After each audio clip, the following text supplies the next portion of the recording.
তোষামোদ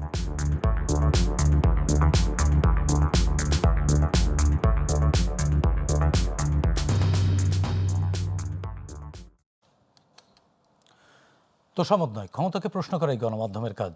আমরা প্রশ্ন করতে চাই আপনার হয়ে, জানতে চাই আপনি যা জানতে চান। শুরু করছি গ্লোবাল টেলিভিশনের নিয়মিত আয়োজন আর কাবিল প্রশ্নগুলো সহজ। এই অনুষ্ঠানে আমরা চলমান ঘটনার নানান তথ্য বক্তব্য তুলে ধরি, অতিথিদের কাছে জানতে চাই সেসব তথ্য বক্তব্যের ব্যাখ্যা ও বিশ্লেষণ। আপনাদের সঙ্গে আছে আমি সাইদ খান। দর্শক, আজকের আমাদের আলোচনার বিষয় রাজনৈতিক সংকট নির্বাচনের আগে ও পরে। এ বিষয় নিয়ে আলোচনার জন্য স্টুডিওতে আমাদের সঙ্গে উপস্থিত আছেন বাংলাদেশ জাতীয়তাবাদী দল বিএনপির স্বনির্ভর বিষয়ক সম্পাদক সাবেক সংসদ সদস্য নীলুফার চৌধুরী মনি। আপনাকে স্বাগত জানাচ্ছি। ধন্যবাদ। এবং আমাদের সঙ্গে আরও একজন অতিথি রয়েছেন, আমাদের সঙ্গে আছেন বাংলাদেশ সমাজতান্ত্রিক দল বাসদের সহ সাধারণ সম্পাদক রাজিকুজ্জামান রতন। আপনাকেও স্বাগত জানাচ্ছি। বিষয় শুনলেন, রতন ভাই আপনাকে দিয়ে আলোচনা শুরু করতে চাচ্ছি। রাজনৈতিক সংকট গত 15 বছর, এরপরে অমীমাংসিত গত 1.5 বছর। মীমাংসার জন্য রাজনৈতিক দলগুলোর সাথে বসে অন্তর্বর্তীকালীন সরকার বেশ কয়েকটি কমিশন গঠন করে দফায় দফায় বৈঠক হলো।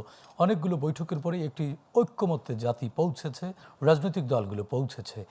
এই রাজনৈতিক দলগুলোর যে ঐক্যমত্যের যে দফাগুলো, এই দফাগুলো সাধারণ মানুষের ঐক্যমত্য আছে কি না সেটি যাচাই করার জন্য একটি নির্বাচন হচ্ছে, যেটি আসলে কি বলা যায়, সেটি হ্যাঁ না ভোটের মাধ্যমে 4টি দফা দিয়ে একটি গণভোটের আয়োজন করছে অন্তর্বর্তীকালীন সরকার। একই সঙ্গে জাতীয় সংসদ নির্বাচনও চলছে। এই দুটি নির্বাচন নিয়ে এটির পক্ষে যেমন জুলাই গণ অভ্যুত্থানের পক্ষের যে শক্তি রাজনৈতিক দলগুলো, তারা ঐক্যবদ্ধভাবে কিন্তু ভোটের মাঠে হ্যাঁ যাতে জয়যুক্ত হয় সেজন্য আছেন। আবার পাশাপাশি নায়ের পক্ষেও প্রচার প্রচারণা আছে। এবং জাতীয় নির্বাচন নিয়ে নানান ধরনের পক্ষপাতের অভিযোগ আছে কারচুপির ষড়যন্ত্রের অভিযোগ করছে। আপনার কাছে কি মনে হয়, ভোটের আগে যে সন্দেহ সংশয়, ভোটের ফলাফল যাই হোক, পরবর্তীতে কি আরও ভিন্ন কোনো সংকট দেখা দিতে পারে কিনা? ধন্যবাদ। রাজনীতি একটা গতিশীল বিজ্ঞান।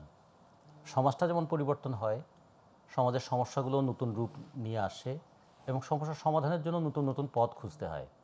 এমন কোনো ব্যবস্থা আমরা তৈরি করতে পারবো না যেটা সম্পূর্ণভাবে সমস্যামুক্ত। আবার এমন কোনো কাজ আমরা করব না যে কাজের কোনো ফলাফল নেই।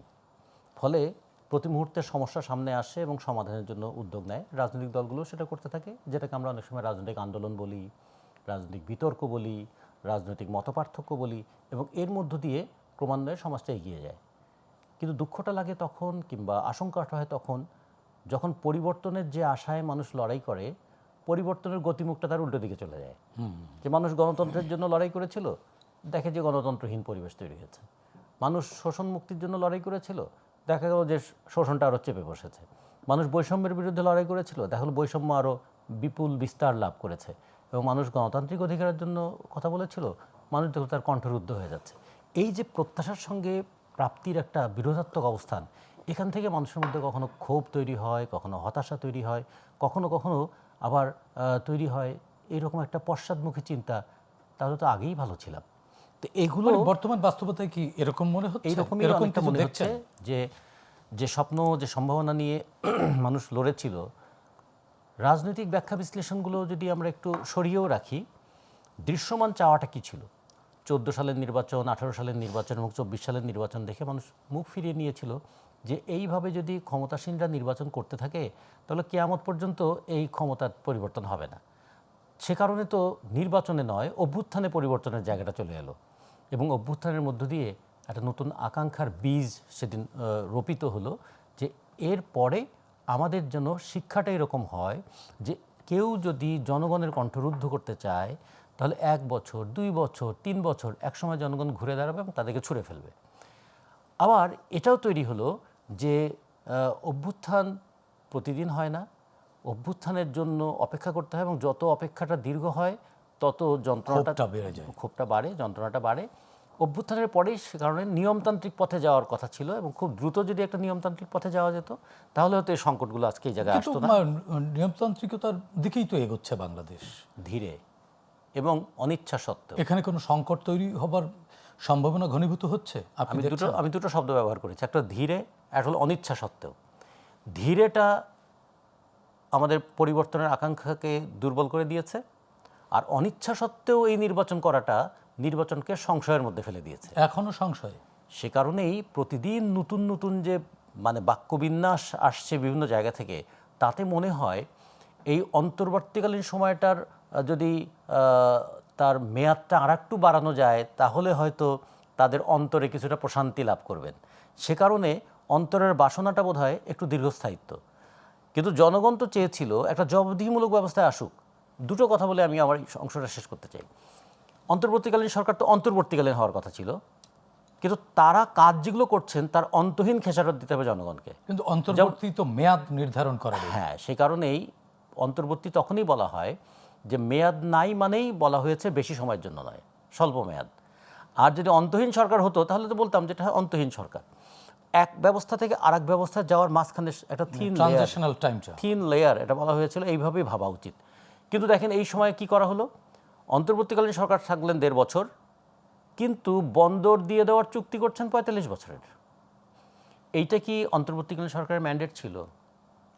অন্তর্বর্তীকালীন সরকার যে কাজগুলো করছেন, এমনকি বিদেশি কোম্পানিরা আমাদের এখানে তেল গ্যাস তুললে তারা আমাদের শ্রমিকদের যে প্রাপ্য 5% মুনাফার অংশ দেওয়া, সেটাকেও কমিয়ে দেওয়া বা বাতিল করে দেওয়ার কথাও বলা যায় কিনা সেগুলো যখন ভাবছেন, কিংবা যখন নানা ধরনের চুক্তির মোড়কে আমাদের দেশকে আটকে ফেলার চেষ্টা করছেন, তখন মনে হচ্ছে যে তাদের অন্তরের বাসনাটা কি ঠিক দ্রুততম সময়ে ক্ষমতা হস্তান্তর করা ছিল, নাকি এমন একটা জটিলতার মধ্যে ফেলে যাও। ছোট্ট একটা উদাহরণ দিয়ে বলি, 1.5 বছর সময় গেল পে স্কেলটা ঠিক করতে। পে স্কেলটা এমন সময় ঘোষণা করলেন যখন তিনি দায়িত্ব নেবেন না, কিন্তু দায়টা এসে পড়বে পরবর্তী সরকারের উপরে।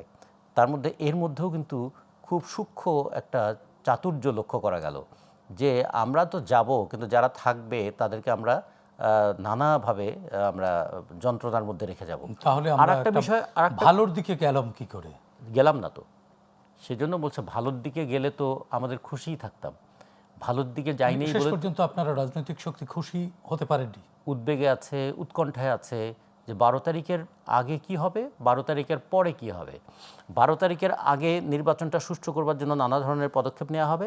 12 তারিখের পরে যারা নির্বাচিত হয়ে আসবেন তারা দেশটাকে কিভাবে পরিচালনা করবেন, এই জায়গায় এখন রাজনৈতিক দলগুলোর সামনে একটা অগ্নি পরীক্ষা বলতে হবে। যে মানুষ প্রশ্ন করবে, আপনারা তো অভ্যুত্থান করেছিলেন গণতান্ত্রিক পরিবেশটাকে উন্নত করবার জন্য, কিন্তু আপনাদের কথায়, আপনাদের আচরণে, আপনাদের বক্তব্যে এবং আপনাদের কর্মকাণ্ডের মধ্য দিয়ে সেই উন্নত গণতন্ত্র প্রতিষ্ঠা করার সম্ভাবনা তো খুব বেশি দেখা যাচ্ছে না। ফলে এটি কি সম্ভাবনা থাকছে না, না নানান ধরনের চ্যালেঞ্জ সামনে আসলে তখন তারা ওই চ্যালেঞ্জ মোকাবেলা করতে হিমশিম খেতে হবে? চ্যালেঞ্জ এলে হিমশিম খেলে জনগণ বুঝতো যে তাদের ইচ্ছা ছিল, তারা এটা করতে পারেনি। আসলে কী কী চ্যালেঞ্জ এসেছিল এই 1.5 বছরে আমাদের সামনে? কিছু কিছু কৃত্রিম চ্যালেঞ্জ তৈরি করে ফেলা হয়েছে। প্রথমে কৃত্রিম চ্যালেঞ্জ তৈরি করে সেই চ্যালেঞ্জের ফাঁদে জনগণকে আটকে ফেলা হয়েছে। ফলে আমরা মনে করি যে যত দ্রুত ক্ষমতা হস্তান্তর হবে তত ভালো। নতুন কনফিউশন তৈরি করে দিচ্ছেন যে ইলেকশনের পরেও 180 দিন কি এই সংসদ ঠিক মতো কাজ করবে। আপনি একটি শব্দ ব্যবহার করেছেন রতন ভাই, আমি যদি ওই শব্দটির একটু ব্যাখ্যা জানতে চাই। চাতুর্য। চাতুর্য কেন বললেন? যখন যারা ক্ষমতায় থাকেন এবং ক্ষমতাটা হস্তান্তর করবার জন্য উদ্গ্রীব হয়ে আছেন এই কথাটা বলেন, তখন তাদের পদক্ষেপগুলো কেমন হবে? যদি স্মুথ ট্রানজিশন অফ পাওয়ার, এটা হওয়ার কথা না।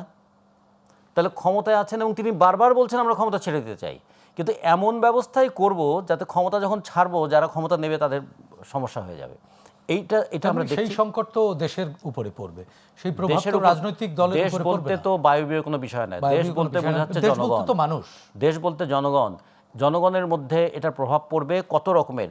প্রথমত রাজনৈতিক সংস্কৃতিতে তার প্রভাব কি পড়বে, অর্থনীতিতে তার প্রভাব কি পড়বে, এবং আমাদের পারিপার্শ্বিক যে বন্ধু প্রতিম দেশ বলতে যাদেরকে বুঝতাম তাদের সঙ্গে সম্পর্কের টানাপোড়েনটা কী হবে, যাদেরকে দীর্ঘদিন ধরে আমরা সন্দেহের দৃষ্টিতে দেখতাম তাদের সঙ্গে আমাদের সম্পর্কের ধরনটা কিভাবে হবে। সবচেয়ে বড় কথা, আন্তর্জাতিক পরিসরে আমাদের সম্পর্কে বলা হয়েছিল যে আমরা বিপুল মানে বিনিয়োগ এখানে হবে শুনেছিলাম, আমাদের এখানে নাকি টাকা রাখার জায়গা পাওয়া যাবে না, কিন্তু আমরা দেখলাম হ্যাঁ টাকা রাখার জায়গা পাওয়া গেল না কয়েকজনের কাছে, কারণ এই 1.5 বছরের মধ্যে 10,337 জন নতুন কোটিপতি জন্ম নিল। এবং এই 1.5 বছরের মধ্যে 26% মতো মানুষ দারিদ্র্যসীমার নিচে চলে গেল। তো এগুলোই আমাদের একটু ভাবনার বিষয়, যে যা তারা বলেছিলেন তা করেননি। তা যদি করতে পারার চেষ্টা করে ব্যর্থ হতেন তাহলে আমরা হয়তো বলতাম যে তারা করতে চেষ্টা করেও পারেননি। এখন তো মনে হচ্ছিল যে করতেই চাইলেন না। জি রতন ভাই, আপনার কাছ থেকে আবারও শুনবো। মনিয়াপা, রতন ভাই তার আলোচনায় অনেকগুলো প্রশ্ন রেইজ করেছেন। তিনি বলেছেন যে অনেকগুলো চ্যালেঞ্জ আসবে, চ্যালেঞ্জের চেয়েও যে করতে গিয়েও তারা আটকে যেতে পারে, এবং দেশে এক ধরনের সংকট, নির্বাচনের আগে এক ধরনের, নির্বাচনের পরে এক ধরনের সংকট, বা নির্বাচিত সরকারকে অনেকগুলো বাস্তবতার মুখোমুখি হতে পারে। আপনার কাছে কি মনে হয়? আমরা তো চেয়েছিলাম গণতন্ত্রের উত্তরণ, গণতন্ত্রে হয়তো আমরা ফিরবো, কিন্তু এতগুলো চ্যালেঞ্জ নিয়ে ফিরলে সেই গণতন্ত্র কাঙ্ক্ষিত জায়গায় পৌঁছবে কিনা? ধন্যবাদ আপনাকে। যারা শুনছেন আমার শুভেচ্ছা অভিনন্দন, আমার সহ আলোচককে শুভেচ্ছা। রতন ভাই যা কথা বলেছেন, উনি ভদ্রলোক মানুষ, উনি ওনার ভদ্রতা দিয়ে চেষ্টা করেছেন বলতে। তিনি চাতুর্য শব্দটিও প্রয়োগ হ্যাঁ, করেছেন। সেটা ভদ্রতার মধ্যে দিয়ে। কিন্তু বাংলাদেশের রাজনীতি এখন এমন একটা জায়গায় পৌঁছেছে, সেই রাজনীতিতে কোনো ভদ্রতার তো তোয়াক্কাও করছে না। আমরা যে স্বপ্ন নিয়ে আমাদের মাঝে যে ছেলেরা সামনে ছিল, আমাদের 5ই আগস্ট হয়েছে, 5ই আগস্ট না হলে 25শে আগস্ট হতো, 25শে আগস্ট না হলে কখনো না কখনো সেপ্টেম্বর হতো, নভেম্বর হতো, ডিসেম্বর হতো, হতে পারতো আরো 2 বছর পরে হতো। কিন্তু এই গুলামিটা তো থাকতো না। এত তুমি অধম তাই বলিয়া কি আমি উত্তম হইব না, এটা পরে বড় হয়েছি। আর এখন আমরা ইউস্টুর মধ্যে আছি, তুমি অধম তাই বলিয়া কি আমি আরো অধমতর হইব না। তার মানে কি রিভেঞ্জ দেখছেন? রিভেঞ্জ তো আছেই। রিভেঞ্জটা আপনি কেমন রিভেঞ্জ আমি আপনাকে বলি। আমরা শেখ হাসিনার ক্ষমতায় কাউকে মানুষ মনে করে গণ্য করা হতো না বলেই শেখ হাসিনা কিন্তু 1-2টা কারণে অপসারিত হয় না, অনেকগুলো এরকম কারণ তার কারণের নিচেই এক প্রকার চেলা চাপা পড়েছে। চামুন্ডরা করতো। আপনি দেখেন, আপনি যদি ঝিনাইগাতির কথাটা ধরেন, শেরপুরের, যে একটা শ্রেণী, আমরা 3 জন দাওয়াতি, আপনার আমার 2 জনের আসতে দেরি হতেই পারে। রতন ভাই আসা মানে রতন ভাইয়ের লোক সব লোক নিয়ে বসে গেল। আমরা কিন্তু এই জিনিসগুলো আগে সাফার করে আসছি। আমরা কিন্তু অতীত থেকে শিখছি কি, বসে গেল, আমার আপনার জায়গা রাখলো না। তারপরে এটা নিয়ে বৎসা হলো, এটা নিয়ে আমলারা যারা দাওয়াত দিয়েছে তারা বলল, কেউ কোনো কথা কর্ণপাত করলো না। তারপরে কি করলাম আমি, আমারও তো ইগো আছে রাজনীতিতে, এই ইগোটা কিন্তু মানুষকে অনেক দিকে ধ্বংসের দিকে নেয়, এটাও সত্যি। আমি আমার ইগোতে গিয়ে আমি আমার ক্ষমতা বলে আমি বললাম এই দিকে আমি একটু ঢুকতে দিব না। না, ইগো থাকা ভালো, ইগো থাকতে হবে। পজিটিভ ইগো ভালো, নেগেটিভ ইগো তো ভালো না, ওটাই বলছি। আমি যাইতে দিব না কাউকে, না কাউকে, এক পক্ষকে কিন্তু ছাড় দিতে হবে। আমি আজকে আপনার একটা হাত কেটে ফেললাম, আপনি কালকে আমার একটা পা কেটে ফেললেন, পরের দিন আমি আপনার আরেকটা হাত কেটে ফেললাম, এটা ইকুয়াল টু কি? আমাদের কারোরই হাত পা থাকলো না। তো একজনকে ছাড় দিতে হলো। আপনি বললেন আপনি যাবেনই ওই দিক দিয়ে, এই যে ওই দিক দিয়ে যাওয়া না যাওয়ার মধ্যে 2-3 ঘন্টা চলে গেল। সেখানে পুলিশ ছিল, আইন শৃঙ্খলা রক্ষাকারী বাহিনী ছিল, সেনাবাহিনীর সদস্য ছিল, সেখানে আমলারা ছিল, আমলাদের নিয়ে এই ঘটনা। কই কেউ তো এগিয়ে আসলো না, কেউ তো বললো না যে তোমার ওইখানে 144 ধারা আমি জারি করলাম, কেউ কিন্তু বললো না। এবং তারা কিন্তু চাইলেই দুই পক্ষ থেকে অ্যারেস্ট করলে, চেষ্টা করলে সব হতো। নো, পুলিশরা করে না ওইভাবে। ওইভাবে চেষ্টা করলে আপনার সময় বেঁধে দিয়ে মারামারি হয় না। যে জীবনটা চলে গেল, যে জীবনটা চলে গেল, সে জীবনের জন্য কেউ হয়তো ফায়দা নিতে পারে, কারো হয়তো প্রবলেম হতে পারে, কিন্তু জীবনটা কিন্তু ফেরত আসবে না। আপনি যতই বেহেশতের টিকিট বেচেন আর দুজকের টিকিট বেচেন, আপনার জীবনটা, এই জীবনটা অনাহতভাবে যাওয়ার জন্য কিন্তু 5ই আগস্ট হয় নাই। তো তাহলে কি হলো, আমরা কিন্তু সেই আগের জায়গাতে বা তার চেয়েও বেশি খারাপ জায়গাতে আছি। আমাদের লজ্জা লাগে এই কথাগুলো বলতে, কারণ আমাদের যে শত্রুপক্ষ আছে তারা হাসে। এটা কি হাসাটাই স্বাভাবিক না? কিন্তু কোন রাজনৈতিক দলই তো নমনীয় না, প্রত্যেকেই আমি ওই কথাটাই বললাম আপনাকে এতক্ষণ, ওই কথাটাই বললাম। আপনি বলছেন আমি নারী, আমি একজন নারী, আমি আপনার সামনে কথা বলতে লজ্জা পাচ্ছি, এখন আমি অপমানিত বোধ করছি, আমি ঘর থেকে বের হব কি হব না আমি 10 বার ভাবছি। কেন? আমার তো 2026 সালে এটা হওয়ার কথা না। আমি কাজ করি, আমি কাজ করে খাই, আমার সংসারটা সচ্ছল, আপনি চান না? আগে একটা সময় এই দেশের মানুষ ভাবতো, আন্দোলন করি, হ্যাঁ, নারী পুরুষ একসাথে কাজ করা। আমার নেতা শহীদ প্রেসিডেন্ট জিয়াউর রহমান নারী পুরুষের অধিকার এক সমান করে গিয়েছিল। নারী পুরুষ একসঙ্গে অধিকার না, বর্তমান প্রয়োগ করতে গিয়ে আপা, আমরা বর্তমান কিন্তু সচ্ছল অন্তর্বর্তীকালীন হয়েছি। সরকারও কিন্তু এই বিষয়টিকে যথেষ্ট গুরুত্ব দিচ্ছে। আমি দেখেন বলি, উপদেষ্টা পরিষদে 3 জন নারী রয়েছেন। নো, এটা বললেন না, এটা কোনো সলিউশনের আনসার না।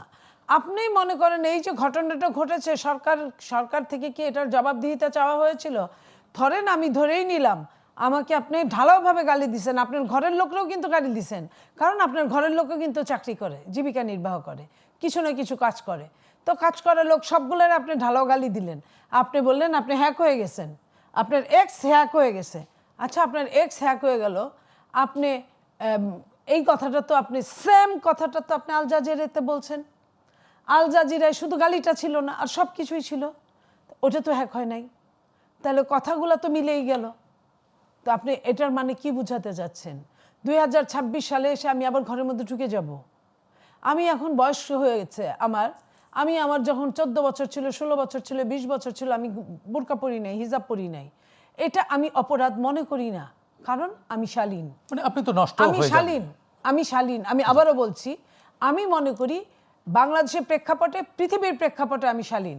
দেখেন, যারা বিধর্মী পৃথিবীতে, তাদের দেশে এটা কিন্তু আবহাওয়ার উপর অনেক কিছু। বিধর্মী বলে কোনো Please, শব্দ নেই, আসলে আমি অন্য আমার ধর্মের ধর্মাবলম্বী। বাইরে যেটা, ওটাই আমার কাছে বিধর্মী। আমি ওই কথাটা বলছি, যারা এগুলা পোশাকের তোয়াক্কা করে না, তাদের দেশে অনেক শীত থাকে, 9 মাস শীত থাকে। শীতে তারা এত বেশি কাপড় চোপড় পরে যে মুসলিম দেশের তারা কল্পনাই করে না, কারণ এটা আবহাওয়ার কারণে, তাই না? তারা কান টান চোখ মুখ সব ঢেকে রাখে। তো এই যে এটা তো আপনার আবহাওয়ার উপর ডিপেন্ড করে, এক এক দেশের এক এক রকম পোশাক পরিচ্ছদ পরা। আমাকে আপনি, আমার যেই বয়সটা ছিল সেই বয়সে আমি বোরকায় যাই নাই, আমি হিজাবে যাই নাই। এখন আপনি আমাকে বাধ্য করবেন নেকাব পরাতে? এরকম কি কেউ বাধ্য করেছে? অনেকটা তো ওরকমই। ঢাকা বিশ্ববিদ্যালয় আপনার মনে নাই যে মহিলার মূর্তি বের করে বানিয়ে তাকে টিএসসিতে পিটানো হলো একটা মেয়ের গলায় উন্না ছিল বলে, উন্নাটা উন্নার জায়গায় না থেকে গলায় ছিল বলে তাকে যে ধরনের অপমান করা আপা, হলো। আমার একেবারে এক বাক্যের প্রশ্ন সেটি হচ্ছে যে আসলে কোন ধর্মের কি কোনো ফিক্স পোশাক আছে? আমি ওইটাই বললাম এতক্ষণ, যে এটা আবহাওয়ার উপর অনেক কিছু ডিপেন্ড করে, কোন দেশে কোন কাপড় পরবে। ধর্ম তো মনে হয় পোশাক নির্ধারণ করে দেয়নি। ধর্ম শালীনতা শেখায়। শালীনতা ধর্ম পুরুষ নারী ভেদাভেদ করে না।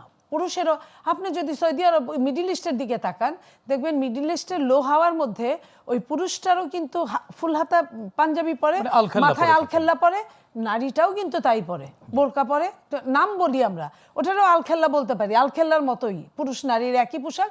নারীরা বেশিরভাগ কালো পরে, পুরুষরা বেশিরভাগ সাদা পরে। এখানে কোনো এটা তো রাজনৈতিক ভুল বোঝাবুঝি হচ্ছে না তো আপা? অবশ্যই, আপনি পুরাটাই তো রাজনৈতিক। এখানে কোনো পুরাটাই তো না, রাজনীতি। রাজনৈতিক দলগুলোর মধ্যে কোনো ভুল বোঝাবুঝি হচ্ছে আপনার কিনা এইখানে- আমরা এই প্রশ্নের জবাব শুনবো আমি আপা। এইখানে এটা ছোট্ট একটি বিরতি থেকে। অপরাজনীতি, আমি রাজনীতি বলবো না। বাংলাদেশটা ছেয়ে গেছে এখন বিরতির পরে আপনার অপরাজনীতিতে। কাছেই ফিরছি আপা, ছোট্ট একটি বিরতি থেকে। দর্শক, আর কাবুল প্রশ্নগুলো সহজ নিচ্ছি, ছোট্ট বিরতি, আমাদের সঙ্গেই থাকুন।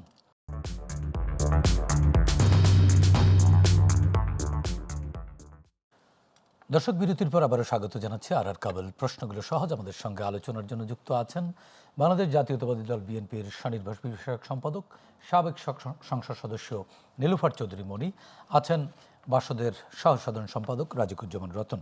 বিরতির আগে মণি আপা, আপনার কাছ থেকে আলোচনা শুনছিলাম। আমার যেটি আসলে জানবার ইচ্ছা, যে এই অপ্রাসঙ্গিক বিষয়গুলো ভোট যত এগুচ্ছে ততই মুখোমুখি করা হচ্ছে না, প্রাসঙ্গিক করছেন না আপনারা রাজনৈতিক শক্তিগুলো? দেখেন, ওই যে বলে না একটা প্রবাদে, যে বৃক্ষ তোমার নাম কি, ফলেই পরিচয়। আপনি তেঁতুল গাছ লাগাবেন, আপনি আশা করবেন আপেল ধরবে, তা না, তেঁতুলই ধরবে ঝোঁকা ঝোঁকা, এবং টক তেঁতুল লাগালে টকই ধরবে। তো আপনি যে কথাগুলো এখন বলছে, আমি বাংলাদেশের মানুষের যদি মিনিমাম, বিশেষ করে নারীদের, এই 6 কোটি সামথিং ভোটার নারী, অলমোস্ট 51% ভোটার তো নারী। 51% ভোটারদের, এই নারীদের নিয়ে যারা এই ধরনের ছিনিমিনি খেলছে, আমি আমার লাইফে, আমি খুব অখ্যাত একটা গ্রামে আমি বসবাস করেছি একটা সময়, আমার শিক্ষার হারও ওখানে কমই ছিল, কিন্তু আমি এত লোয়ার ক্লাসের গালি কখনোই আমি শুনি নাই। এত লোয়ার ক্লাসের গালি ওখানেও শুনতাম। এই যে গালিগুলা কিন্তু সবাইকে দেওয়া, তিনি তো সংবাদ সম্মেলন করে পরিষ্কার করেছেন ওনার অবস্থান, যেটি ওমা আপনি কি কথা বলেন? আপনি একজন লোককে মেরে ফেললেন, গুলি করে মেরে ফেললেন, তারপরে সরি ডাকলেন। আপনি সরি হওয়া সম্ভব? আর আপনি তো বলছেন আপনার হ্যাক হয়েছিল। 9 ঘন্টায় কিসের হ্যাক? 9 ঘন্টার সময় কি হ্যাক হয়? আপনি এর মধ্যে আপনার যে এত বড় বাহিনী আছে, বট বাহিনী আছে, নর্মাল বাহিনী আছে, তারা তো কেউ লেখে নাই 9 ঘন্টার মধ্যে যে হ্যাক হয়েছে আমাদের নেতার। আপনি তো সর্বোচ্চ নেতা আপনার দলের, তাহলে আপনার দলের নেতারা কর্মীরা কেন লিখলো না যে হ্যাক হয়েছে? 9 ঘন্টা পরে আপনার বোধোদয় হইলো। আচ্ছা 9 ঘন্টা পরে যদি বোধোদয় হয়, তাহলে আল জাজিরায় আপনি যে কথাগুলো বললেন এই কথার সঙ্গে সম্পূর্ণ মিলে গেল কেমনে? আল জাজিরায় শুধু গালির শব্দটা বলেন নাই, এইখানে গালির শব্দটা বলছেন, হুবহু সব এক। তাহলে আপনি আপনাদের ফিলিং, আপনাদের থিঙ্কিং সব তো একই কথা বলে। আপনি নারীকে গোলাপ ফুল বলছেন। 2026 সালে 21 শতাব্দীতে নারী কোনো গোলাপ ফুল হতে রাজি না। সৌন্দর্য দেওয়ার মালিক আল্লাহ, পুরুষেও সৌন্দর্য বানাইছে, সৌন্দর্য বানাইছে। যার যা মেধা দুইজনকেই দিয়ে দিয়েছে আল্লাহ। কোনো পুরুষের, আজকালকার মেয়েরা সবচেয়ে ভালো রেজাল্ট করে, কারণ মেয়েরা যে বেশি মেধাবী আমি তা বলবো না, মেয়েরা শ্রম দেয় বেশি। যে কোনো জায়গায় নারীরা তার বিশ্বস্ততার সঙ্গে কাজ করার চেষ্টা করে, তো মেয়েরা ভালো রেজাল্ট করে। তার মানে কি মেধায় আপনার ওইখানে গন্ডগোল করে নাই? পুরুষের জন্য এক মেধা, নারীর জন্য এক মেধা করে নাই। শুধুমাত্র একটা জায়গায় কিছুটা আপনার শারীরিক শক্তি। বিশ্ব এখন শারীরিক শক্তিতে চলে না, মেধার শক্তিতে চলে, কলমের শক্তিতে চলে। সেই কলমের শক্তি কিন্তু নারীরা কারো চেয়ে কম না। তাহলে আপনি এইখানে আপনার থেকে আজ থেকে 30-40 বছর আগে শহীদ প্রেসিডেন্ট জিয়াউর রহমান আপনার নারীদেরকে সমতায় আনার চেষ্টা করেছেন, নিরক্ষরতা দূরীকরণে নারীদের চেষ্টা করেছেন, নারীদের শিক্ষার হার বাড়িয়েছেন। আমি এটা লাইনটা শেষ করে দিচ্ছি। এবং নারীদেরকে আপনার মনে পড়ে যে গমের ক্ষেতে কাজ করানো, সূর্যমুখী আবাদ করে নারীদের একই সাথে কৃষিকাজ করিয়েছেন। সেই নারীরা অর্থনীতির মুক্তির পথ দেখার পরে আপনি এখন আবার নারীদেরকে এই এত 51% ভোটার নারী, আর এমনি তো আরো অনেক বেশি নারী, সেই নারীদেরকে আপনি ঘরে ঢুকিয়ে দিবেন, আপনি গোলাপ ফুলের সঙ্গে তুলনা করবেন, আপনি 5 ঘন্টা 6 ঘন্টা কর্মদিবস করবেন, 5 ঘন্টা কর্মদিবস করবেন। আপনি কে আপনাকে কর্মচারী নিবে? আপনি আমাকে বলেন। না আপা, আপনি বলেছেন যে নারীরা শারীরিকভাবে একটু দুর্বল, এটি আমি বিশ্বাস করি না। নারীরা তো আবার মানসিক দিক দিয়ে কোনো কোনো ক্ষেত্রে পুরুষের চেয়ে অনেক বেশি এগিয়ে। শাব্দিক অর্থ বলেছি, সবগুলো কাজ জিনিসেই নারী অ্যাডভান্স। বুদ্ধি ঠান্ডা মাথা অ্যাপ্লাই করা থেকে শুরু করে, একটা পুরুষের কিন্তু মাথা গরম বেশি থাকে, আমি সেই জায়গাতেই বলছি, মানসিক একটা নারী কিন্তু খুব ঠান্ডা মাথায় সমস্ত সংসারগুলো পরিচালনা করে। উনি যদি বলতেন নারী সংসার পরিচালনা করে, আমরা নারীদেরকে বেতন দিব, আমাদের বেতনের 51% বেতন বা 47% বেতন আমরা নারীকে দিব। আপনি মাংনা কাজ করাবেন, মাংনা কাজের বুয়া নিবেন, যে বুয়ার কোনো বেতন নাই কিছু না, সারাদিন গালাগালি করবেন, আপনার বাচ্চা মানুষ করবে, ভোর সকাল থেকে রাতের ঘুমানো পর্যন্ত একটা নারী পরিশ্রম করবে। আপনারা এসবের কোনো দেন না, কোনো অর্থ দিয়ে বিচার করেন না, আমরা ভুল মেনে নিয়েছি। কিন্তু আপনি এখন এই 21 শতাব্দীতে এসে আপনি নারীকে প্রস্টিটিউট বলবেন, এটা তো মেনে নেওয়া যায় না। আপনি স্লিপ অফ টাং তো হতেই পারে। স্ট্রেট আপনি লিখেছেন, লিখার কোনো কথা স্লিপ অফ টাং হয় না। টাং মানে কি আপনি মুখ দিয়ে যেটা বলবেন, হঠাৎ করে কথা বলতে বলতে একটা ফ্লুর মধ্যে পড়ে গেল, বাট লিখলে কিন্তু আপনি হিসাব করেই লিখতে হবে। আপনি তো মাহফুজ না যে 1 ঘন্টা পরে লিখা মুচ্ছে দিলেন, 1 ঘন্টা আগে লিখা তুললেন, আধা ঘন্টা পরে আপনি লিখারে মডিফাই করলেন। আপনিও তো তাই করলেন। হতে পারে না, প্রথমে তিনি একটু করেছেন, পরবর্তীতে রিয়েলাইজেশন হতে পারে না যে আমি ভুল করেছি, সেটা বললেও তো হয়। সেটাই আপনি বলেন যে হ্যাঁ আমার রিয়েলাইজেশনে ভুল ছিল, জনগণ বুঝে নিবেন। পুরুষরা তো নারীর পেটে গর্ভেই তো জন্মগ্রহণ করেছেন। প্রত্যেকটা পুরুষ দিন শেষে কিন্তু একটা নারীর কাছে ঋণী, হোক সে মা, হোক সে বউ, হোক সে সন্তান।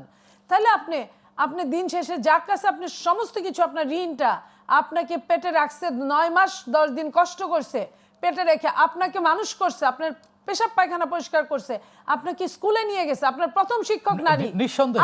আপনি সেই নারীকে কিভাবে আপনি প্রস্টিটিউশনের সঙ্গে তুলনা করলেন? নিঃসন্দেহে আপা, যদি এমন কিছু হয়ে থাকে সেটি আমরাও সমর্থন অবশ্যই করি না, আমরাও প্রতিবাদ জানাই। কিন্তু আমার কথা হচ্ছে যে দিন শেষে নারী আমাদের মা, নারী ঘরণী, নারী আমাদের। আমি বলি, আপনি ইসলামের কথা বলেছেন, ইসলামে বলেছে কোন নিষিদ্ধ পল্লীরও যদি মহিলা হয়, সেও যদি তার সন্তানের সঙ্গে যোগাযোগ রাখতে চায়, সেই সন্তানের তার সাথে যোগাযোগ রাখতে হবে। নারীকে ইসলাম এত সর্বোচ্চ সম্মান দিয়েছে। আপা আপনার কাছ থেকে আবারও শুনবো, কোন জায়গায় লিখে আছে নারী রাজনীতিতে আপনার কাছ থেকে আবারও আমরা শুনবো, কোন জায়গায় লিখে আছে নারী সর্বোচ্চ আসনে যাইতে পারবে না? আপনারা তো ঠিক খালেদা জিয়ারে নারী নেত্রী মাইনা ঠিকই ডাইনে বায়ে বসে তারপরে আগে বক্তৃতা দিয়ে ঠিকই মাইনে নিছেন। খালেদা জিয়া নারী ছিল না? জি আপা, আপনার কাছ থেকে আবারও শুনবো। রতন ভাই, ভোটের সময় যত এগিয়ে আসছে, আর মাত্র 10 দিন বাকি আছে। 10 দিন আগে আমরা যে বিষয়টি আলোচনা করছি, ভোটের আগে এগুলো আসলে প্রসঙ্গই না, কিন্তু এই অপ্রাসঙ্গিক কথাগুলো প্রাসঙ্গিক করা হচ্ছে। এর পেছনে কি অন্য কিছু দেখছেন কিনা? অনেক কিছু তো অপ্রাসঙ্গিক জিনিসকে প্রাসঙ্গিক করে তোলা হয়েছে মূল নির্বাচনটাকে জটিল করে তোলার জন্য। আপনারা অনুষ্ঠানটার নাম দিয়েছেন প্রশ্নগুলো সহজ। হ্যাঁ, এখন প্রশ্নগুলো খুবই জটিল, আর উত্তরটা হচ্ছে আত্মঘাতী। মানে এমন একটা ভোটের ব্যবস্থা করলেন, জটিল প্রশ্নে আত্মঘাতী উত্তর চাইছেন। তো আমরা মনে করি যে এগুলো মানুষের সঙ্গে এক ধরনের বলবো গণভোটের নামে গণবিড়ম্বনায় ফেলে দেওয়া হলো। আপনি 48টা বিষয়কে 4টা বিষয় সাজিয়ে নিলেন, নিয়ে বললেন এখন গণভোট হবে। আচ্ছা, গণভোট হতে গিয়ে গণসম্মতি তো প্রয়োজন হবে। গণসম্মতির আগে গণপ্রস্তুতিটা কি? গণপ্রস্তুতিটা কে চালাবেন? তখন বলল যে সরকার চালাবেন। তা সরকার তো দেখা গেল যে হা ভোটের পক্ষে প্রচার চালাচ্ছেন। আমরা বাসদের পক্ষ থেকে এবং অন্যান্য দলরাও তারা বলল যে হা ভোটের প্রচার তো সরকার চালাতে পারে না। তাহলে তার নির্বাচন কমিশনের বিপক্ষে শক্ত অবস্থান। কখন, কবে? যখন আপনারা দাবি তুললেন। হ্যাঁ, তাহলে নির্বাচন কমিশন সবার আগে ওয়াচডগ হওয়ার কথা ছিল না? হয়তো এটি খেয়াল করেন। হ্যাঁ, এই খেয়াল না করাটা কি সচেতন না ইচ্ছাকৃত? এই প্রশ্নটা বারবার যখন হয় একই ধরনের মানে তারা যেহেতু সংশোধন করে নিয়েছে, তার মানে এটি অসতর্কতা বশত হতে পারে। তখনই দেখুন, আমাদেরকে যিনি সংবিধান শেখাচ্ছেন, আমাদের সংবিধান পুনর্লিখনের যিনি এজেন্ডা নিয়ে এসেছেন, তিনি কিন্তু বলেছেন যে সরকারি কর্মচারীরা এই কাজ করলে আইনের বরখেলাপ হবে না। তাহলে তিনি তো সংবিধান যদি সর্বোচ্চ আইন হয়, সেই আইন তৈরি করতে যাচ্ছেন তিনি, অথবা চেষ্টা করেছিলেন তিনি। তারা যখন এই কথা বলে তখন বুঝতে হবে যে উদ্দেশ্যমূলক প্রচারণা হচ্ছে এটা। যদি এরকম হতো যে স্লিপ অফ টাং, স্লিপ হয়ে গেছে, আমি আবার ভুল শুধরে নিলাম, সরি বললাম, কিন্তু যদি বলা যায় না, এমন একজন মানুষ, তার এটা স্লিপ হয়নি, তিনি এটা মানে পরিকল্পিতভাবে জনগণকে এই অবস্থানে অবশ্য স্লিপ করা যাবেও না। যাবে, হ্যাঁ, স্লিপ করাও যাবে না, স্কিপ করাও যাবে না, এই জায়গাটা স্ট্রেট থাকতে হবে। এবং আমরা সেই জায়গায় বলেছি যে কারণ কয়েকটা দিন পরই তো উনি হয়তো বাংলাদেশের প্রধানমন্ত্রী হতেও পারেন, জনগণ ভোট দিলে হতেও তো পারেন। উনি এরকম স্লিপ করা ঠিক হয়নি। না, সেটা কে প্রধানমন্ত্রী হবেন কে হবেন না সেটা আমরা নির্বাচনের পরে বলবো, আগে থেকে আমার এই কথা বলার দরকার নেই। কিন্তু যে কথাটা বলা দরকার, সরকারের পক্ষ থেকে প্রচারণা চালানো দরকার ছিল যে আপনারা গণভোটে অংশগ্রহণ করুন। সরকার এমন এক পরিস্থিতি তৈরি করলেন, এখন রাজনৈতিক দলগুলোও বলতে শুরু করলেন আমরা হ্যাঁ ভোট দেব। রাজনৈতিক দল তো এইভাবে পাবলিকলি বলতে পারে না, যদি আমি ভোটের এথিক্সটা মানি। কারণ হা ভোটের জন্যই তো লড়াইটা ছিল। তাহলে না ভোটের বিধানটা কেন রাখলেন? যদি হা ভোটের বিধানটাই থাকতো তাহলে তো না ভোটের মানে এই প্রভিশনটা রাখারই দরকার ছিল না। এখানে তো জনগণ ম্যান্ডেট দেয়নি, মানে আমি রাজনৈতিক দলগুলোর ম্যান্ডেট ছিল হায়ের পক্ষে, আমি আপনাকে জনগণের ম্যান্ডেট নেবার জন্য ভোট। আমি আপনাকে বললাম যে আমি কি তোমাকে গণতন্ত্র দেই নাই? কণ্ঠস্বরের তীব্রতা শুনে আপনি বুঝে গেলেন যে হ্যাঁ হুজুর দিয়েছেন, এইভাবে উত্তরটা দিতে হবে। আর যদি বলতে হয় যে আপনারা গণতান্ত্রিক পরিবেশটাকে উন্নত করার জন্য আর কি কি বলতে চান, তখন বলবেন যে হ্যাঁ এতটুকু আছে, আমাদের এতটুকু দরকার। তার মানে প্রশ্নগুলোর ধরন দেখে বুঝতে হয় মানুষ বুঝে যায়। সাবমিসিভ হতে হ্যাঁ, হবে। না সাবমিসিভ না, প্রশ্নটা হতে হবে এমন যাতে মানুষ নির্ভয়ে প্রশ্নটার উত্তর দিতে পারে। প্রশ্নের মধ্যে যদি ভঙ্গি থাকে এরকম যে উত্তর দেওয়াটা বিপজ্জনক, মানে এরকম বিপদ মনে হচ্ছে আপনার? এখন যদি না ভোট যারা দেবে তাদেরকে দেশে থাকতে দেওয়া হবে না, এই কথা যখন বলা হচ্ছে, মানে আপনার কি মনে হয় অনেক মানুষ না ভোট দেবে? আমার তো মনে হয় সবাই হা ভোট দিবে। মনে হওয়াটাকে আপনি এস্টাবলিশ করতে পারেন না, মনে হয় বলে আপনার ছেড়ে দেওয়া উচিত। যদি বলা যায় আমার মনে হয় সবাই হা ভোট দেবে, অতএব হা ভোট জয়যুক্ত হয়ে গেল, তার মনে হওয়ার উপর ভিত্তি করে কি নির্বাচন হবে? মানে বাস্তবতা অমন দেখছে। এখন দেখুন, ছোট্ট একটা উদাহরণ দিই। 1991 সালে যে গণভোটটা হয়েছিল, তার আগে 90-এর আমাদের গণঅভ্যুত্থান হয়েছিল। সেই অভ্যুত্থানে মনিয়াপাড়া আমরা সবাই মিলে তো ছিলাম। অভ্যুত্থানের পরে আমাদের একটা সর্বসম্মত সিদ্ধান্ত ছিল আমরা প্রেসিডেন্সিয়াল ফর্ম অফ গভর্নমেন্ট থেকে পার্লামেন্টারি ফর্ম অফ গভর্নমেন্টে যাব।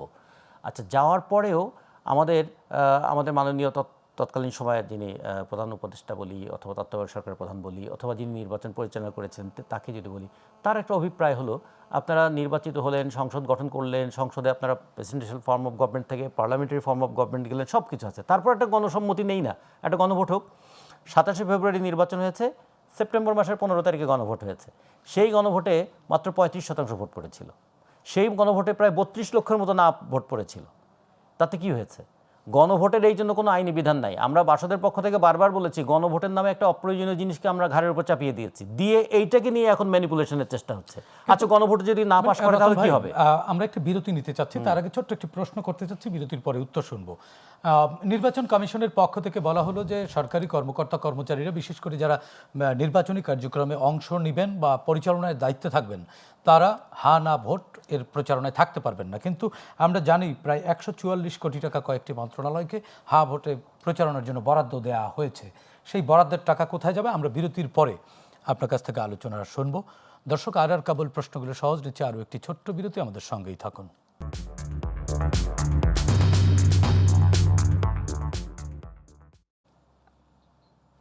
দর্শক, বিরতির পর আবারও স্বাগত জানাচ্ছি। আর কেবল প্রশ্নগুলো সহজ, সরাসরি যাচ্ছে আলোচনা। বিরতির আগে রতন ভাই আপনার কাছে একটি প্রশ্ন রেখে বিদায় নিয়েছিলাম, যে নির্বাচন কমিশন যেহেতু ঘোষণা দিয়ে সরকারি কর্মকর্তা কর্মচারীদেরকে ভোটের পক্ষে বা বিপক্ষে, গণভোটের হা না কোনো পক্ষেই কাজ করতে পারবে না এমন নির্দেশনা দিয়েছে, কিন্তু কয়েকটি মন্ত্রণালয়ে বরাদ্দও হয়েছে, এই টাকাটার কি হবে? প্রায় শতাধিক। নির্বাচন কমিশন তার স্ট্যান্ডটা ডেমোক্রেটিক, এবং এটা বলবো এটাই হওয়া উচিত, নিরপেক্ষ। যে নির্বাচন কমিশন হ্যাঁ অথবা না কারো পক্ষে বলবে না, তারা বলবে আপনারা গণভোটে অংশ নিন। সরকার একটা পক্ষ, সেকে নির্বাচনটাকে সুষ্ঠু করবার জন্য সরকারের ভূমিকা আছে, ফলে সরকারও এখানে নিরপেক্ষ ভূমিকা পালন করা উচিত, যে হ্যাঁ আপনারা হ্যাঁ অথবা না নয়, আপনাদের বিবেক বিবেচনা অনুযায়ী ভোট দেবেন, কিন্তু আপনারা ভোটে আসুন। কিন্তু অধ্যাপক আলী রিয়াজ বলেছেন যে সরকারি কর্মকর্তা কর্মচারীরা হা ভোটের পক্ষে প্রচারণা চালালে আইন বা সংবিধানের কোনো লঙ্ঘন বা ব্যত্যয় হচ্ছে না। এখন আমরা একটু দেখতে চাই তার বক্তব্যের পরে, যখন নির্বাচন কমিশন বললেন যে কোনো রাষ্ট্রীয় দায়িত্বে থাকা কোনো ব্যক্তি যদি তার নিরপেক্ষতা ভঙ্গ করে তাহলে এটা দণ্ডনীয় অপরাধ। এখন এই কথা বলার উত্তরটা আলী রিয়াজ সাহেব কী দেন? আলী রিয়াজের কাছে আমরা এটা জানতে চাই, যিনি আমাদেরকে সংবিধান শেখাবার চেষ্টা করেছেন, যিনি সংবিধান পুনর্লিখন করবেন এই দায়িত্ব নিয়ে এসেছিলেন, তিনি সংবিধানের ভাবমূর্তি রক্ষা করা বলি অথবা মানবিক মর্যাদার ভাবমূর্তি রক্ষা করার ক্ষেত্রে কী ভূমিকা পালন করবেন, এটা আমরা দেখতে চাই। কিন্তু আমাদের যেটা বক্তব্য সেটা দেখুন, গোটা দেশের রাজনীতিতে নতুন কিছু প্রশ্ন এসে গেছে এখন। নারীদের ভূমিকা, 51% নারী, সেই নারীদেরকে কোন অপমানজনক জায়গায় আমরা ফেলছি বা ফেলতে বাধ্য করা হচ্ছে। না, এটি তো সরকারের দায় না, এটি রাজনৈতিক শক্তিগুলো। না, তাহলে না এইখানে যদি সরকার বলতেন যে এমন কোনো কথা, এমন কোনো আচরণ, এমন কোনো ছবি এটা প্রকাশ করা যাবে না যেটা জনগণের নাগরিক অধিকার ক্ষুণ্ণ করে, সেটা তো নির্বাচন কমিশন বলেছে। হ্যাঁ, তাহলে বলেছে ভূমিকাটা কি? একটা হচ্ছে বলা, একটা হলো ভূমিকা পালন করা। নির্বাচন কমিশন যদি বলে আমি হচ্ছি বকাউল্লাহ আর আপনারা হচ্ছেন সোনাউল্লাহ, বকাউল্লাহ বকে যাবে, সোনাউল্লাহ শুনতেও পারেন নাও শুনতে পারেন। তো এইরকম হলে সেই নির্বাচন কমিশন তো তার যথার্থ ভূমিকাটা পালন করলেন না। ছোট্ট একটা কথা বলে শেষ করি, হযরত আয়েশার সঙ্গে হযরত আলীর যুদ্ধ হয়েছিল, এটা কি তারা জানে না? তাহলে আলীর সঙ্গে আয়েশার যুদ্ধ কেন হলো?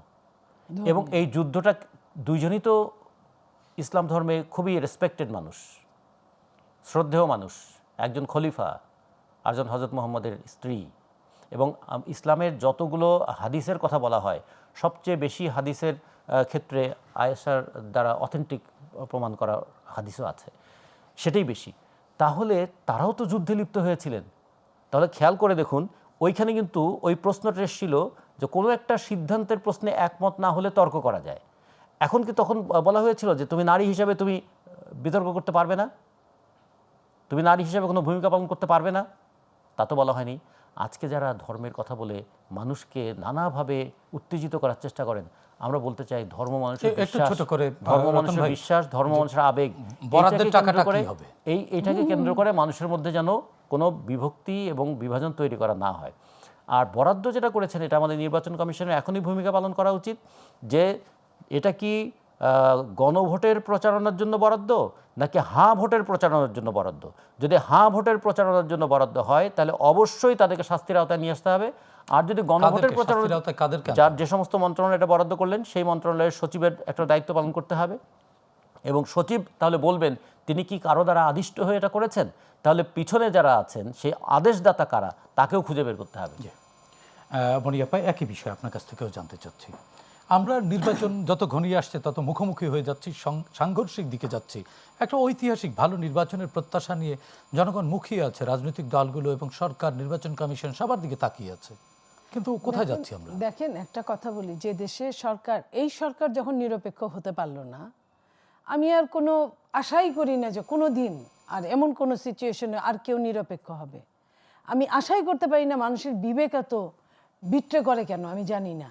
তার মানে কি আমরা ভালো কোনো কারণ রাস্তায় একটা যাচ্ছি? সরকার কখনোই বলতে পারে না তুমি কোথায় ভোট দিবা, বায়াস্ট করতে পারে না। সরকার বলতে পারে এটা করলে এটা ভালোর দিক, এটা মন্দের দিক, এটা এই জিনিসগুলো সরকার লোক দিয়ে করাতে পারে, কিন্তু তুমি এই জায়গাতেই ভোট দিবা, তাহলে হা না ভোটের তো দরকার ছিল না।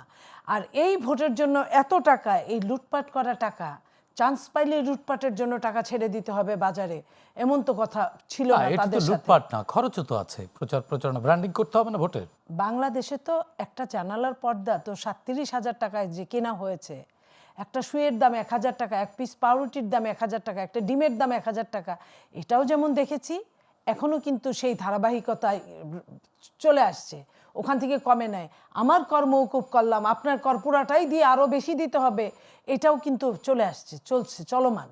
তো এই চলমানের জায়গায় দাঁড়ায় আপনার 144 কোটি টাকা এই 10 দিনে 15 দিনে আপনি খরচ করবেন, এত কোথায় আপনি খরচ করবেন, কোন জায়গাটায় খরচ করবেন? এখানে মিনিট কতবার করে অ্যাডভার্টাইজমেন্ট দিবেন?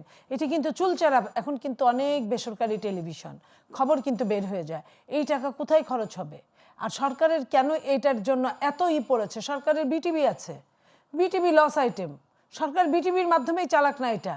অন্য টেলিভিশনগুলো অন্যখানে অন্য যা করবে, যে দল, হ্যাঁ জামাত হায়ের পক্ষে যদি বলে হায়ের পক্ষে বলবে, জামাত তার পয়সা দিয়ে করবে, বিএনপি যদি হায়ের পক্ষে বলে হায়ের পক্ষে বলবে, তার পয়সা দিয়ে করবে। সরকারের কেন এত টাকা পড়ছে জনগণের পয়সা দিয়ে, তার জনগণের বাস দেওয়ার জন্য? এটা তো সরকার করতে পারে না। এই জিনিসটা তো একটা টুডে অর টুমোরো তাদেরকেও জবাবদিহিতায় আসতে হবে। এই জবাবদিহি থেকে কেউই মুক্ত আমরা না। আরো একটি ছোট্ট বিরতিতে যেতে চাই, তার আগে একটি প্রশ্ন রেখে যেতে চাই। আমরা একটি সমাধানের পথে এগোবো বলে ভাবছিলাম, একটি ভালো বাংলাদেশ নির্মাণের জন্য সবগুলো রাজনৈতিক শক্তি বা গণ অভ্যুত্থানের পক্ষের শক্তি আমরা ঐক্যবদ্ধ হয়েছিলাম, সেটি কি ধীরে ধীরে ফিকে হয়ে যাচ্ছে? বা 12 তারিখের পরে কেমন বাস্তবতার মুখোমুখি হতে হবে আমাদের, আমরা যারা সাধারণ জনগণ আছি? সে প্রশ্নের উত্তর শুনবো ছোট্ট একটি বিরতি থেকে ফিরে। দর্শক, আর কাবুল প্রশ্নগুলো সহজ নিচ্ছে, আরও একটি ছোট্ট বিরতি, আমাদের সঙ্গেই থাকুন।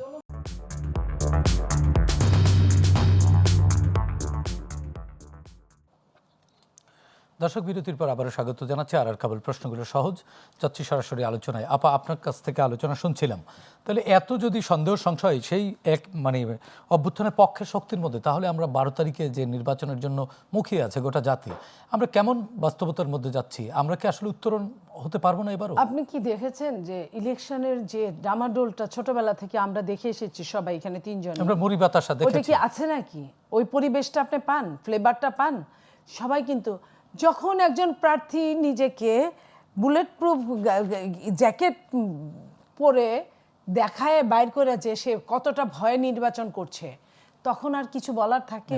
জিলানি, যখন হ্যাঁ যেই হোক না কেন সে তো প্রার্থী।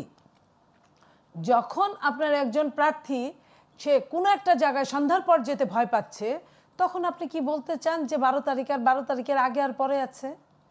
যখন 3 জন ব্যক্তি একসঙ্গে দাঁড়ায় 2 জন আরেকজনকে বলে ভাই নির্বাচনটা কি হবে, তখন আপনি বলেন যে এই নির্বাচনটা কতটা মানুষকে ভীত করে তুলছে, কতটা মানুষকে দিশেহারা করে তুলছে। এবারে নির্বাচনে কিন্তু নারীদের অংশগ্রহণ বেশ ভালো দেখছি। নারীরা মনে হয় এবার বেশ ভোট প্রয়োগ করতে পারবে এবং আগ্রহীও তারা। নারীরা ভোট প্রয়োগ করতে পারবে, ভোটে আগ্রহী, এটা আপনার ভোট না আসা পর্যন্ত বলা যাবে না। ভোটের দিন সকালের উপর ডিপেন্ড করবে। নারীদের তৎপরতা বেশ ভালো শোনেন, দেখছি। নারীদের তৎপরতা না, বলেন যে একটা বিশেষ গোষ্ঠী, বিশেষ দলের নারীরা, তারা 1 বছর 1.5 বছর আগে থেকেই মাঠে নেমেছে। তারা মাঠে নেমে ভোটার আইডি কার্ড সংগ্রহ করছে, যেটা দরকার না। তারা বিকাশ নাম্বার সংগ্রহ করছে, যেটা দরকার না। নির্বাচনের আগেই নির্বাচন পরিপন্থী কাজগুলো নারীদেরকে দিয়ে করানো হচ্ছে, এবং এই নারীরাই বলছে যে এরা তো হিপনোটাইজ না, তারা তো তাদের আদর্শিক লড়াইটা করবেই। কোথায় আদর্শিক লড়াই? এটা আদর্শের মধ্যে পড়ে? এটা কোন ইসের আদর্শিক লড়াই? এটা তো নির্বাচনের মধ্যেই নাই। আপনি আদর্শিক লড়াই পাইলেন কোথায় এখানে? আপনি আদর্শিক লড়াই বললে আমি সাফার করছি, আমি এটা জনগণকে বলবো, এই রাইটস আমার আছে, কিন্তু আমি বলার আগে আপনার ভোটার নাম্বার চাবো, আপনার কাছে আপনার বিকাশ নাম্বার চাবো, এটা কোন আদর্শিক লড়াই? আপনি কি বলছেন? এখানে আপনাকে উৎকোচ নিতে এবং উৎকোচ দিতে আপনাকে এক ধরনের প্ররোচনা করা হচ্ছে। সেই প্ররোচনার মধ্যে আপনার ভোট তো একাকার হয়ে যাবে। এটি সঠিক না, তারা তো বলেছে এটি অপপ্রচার তাদের তাহলে বিরুদ্ধে। এই যে বিএনপির লোকরা যে ধরছে তাদেরকে বিভিন্ন জায়গায়, আর তখন বলছে আমাদের নারীদের উপর হামলা করছে, হামলা কোথাও করছে না। এখনো একজন পুরুষ নারীদেরকে বাংলাদেশের প্রেক্ষাপটে ওইটুক সম্মান করার চেষ্টা করে, সম্মান করে তাদেরকে চ্যালেঞ্জ করছে। সেই চ্যালেঞ্জে তারা যখন ধরা পড়ে তখন তারা বলছে আমাদেরকে টর্চার করছে। তা এটাই আপনি কি করবেন? আমরা তো এও শুনি যে 2 কোটি 3 কোটি বুরকা বানানো হয়েছে, যে বুরকাগুলো বিভিন্ন নারী বিভিন্নভাবে পরে গিয়ে নেকাব এবং হিজাব পরা থাকলে তো আপনি চাইলে একজন পুরুষ যত দুর্দান্ত প্রতাপের হন, আপনি বলতে পারবেন না আপনার মুখটা দেখি তারপর আপনি ভোট দিবেন। এটা তো বলার সিস্টেম, এই বলতে কে পারে? সরকার পারে। সরকার তো এটা করবে না, সরকার তো এটা করছে না। নিশ্চয়ই সরকার এবং নির্বাচন কমিশন এই ব্যাপারে সজাগ থাকবে যদি এরকম কোনো অভিযোগ থাকে। রতন ভাই, উত্তরণের দিকেই তো এগোচ্ছি। আপাতত অভিযোগ করলেন, আমার কাছে মনে হয় এমন না বাস্তবতা। সংকটের আবর্তে আছি, উত্তরণের আশায় আছি। আচ্ছা, ফলে এই লড়াইটা চলতে থাকবে। সংকট যত ঘনীভূত হয়, উত্তরণের আশাটাও তত তীব্র হয়। এবং আমরা মনে করি যত জটিলতায় তৈরি করার চেষ্টা হোক না কেন, এদেশের মানুষের অতীত সংগ্রামের ইতিহাস থেকে আমরা জেনেছি যে তারা সংকট আসলে সংঘবদ্ধ হয় এবং সংকট উত্তরণের চেষ্টা করে। এবারও নানাভাবে নির্বাচনকে বিতর্কিত করার চেষ্টা করা হয়েছে, নির্বাচনটা না করানোর চেষ্টা করা হয়েছে এবং নির্বাচন হওয়ার আগেই বিজয়ী হয়ে গেছে এইরকম প্রচারণারও আমরা অনেক নিদর্শন দেখেছি। এবং নির্বাচনকালীন সময়ে আতঙ্ক সৃষ্টি করা হবে এরকম পরিস্থিতি তৈরি করা হয়েছে। আমরা মনে করি সব কিছুর সমাধান হচ্ছে একটা নির্বাচন। নির্বাচনের পরে নির্বাচিত সরকার একটা জবাবদিহিমূলক ব্যবস্থা প্রতিষ্ঠা করবে এবং জনগণ জানতে চাইবে যে আপনারা নির্বাচনের সময় যে প্রতিশ্রুতি দিয়েছিলেন ক্ষমতা এসে সেগুলো পালন করলেন কি, কতটুকু সেটি বাস্তবায়ন করলেন। নিশ্চয়ই যতই অপতৎপরতা হোক, ষড়যন্ত্র থাকুক, জনগণ সেটা 12 তারিখে অবশ্যই ব্যালটের মাধ্যমে জবাব দেবে। ধন্যবাদ রাজিকুজ্জামান রতন আপনাকে, ধন্যবাদ নীলুফার চৌধুরী মণি আপনাকেও। দর্শক, আর কাবুল প্রশ্নগুলো সহজ আজকের মতো এখানেই শেষ করছি। অনুষ্ঠানটি পুনঃপ্রচার হবে আগামীকাল সকাল 7টায়। ফিরছি কাল রাত 9টায় নতুন অতিথিদের সঙ্গে নিয়ে। ততক্ষণ পর্যন্ত ভালো থাকুন, সুস্থ থাকুন, গ্লোবাল টেলিভিশনের সঙ্গেই থাকুন।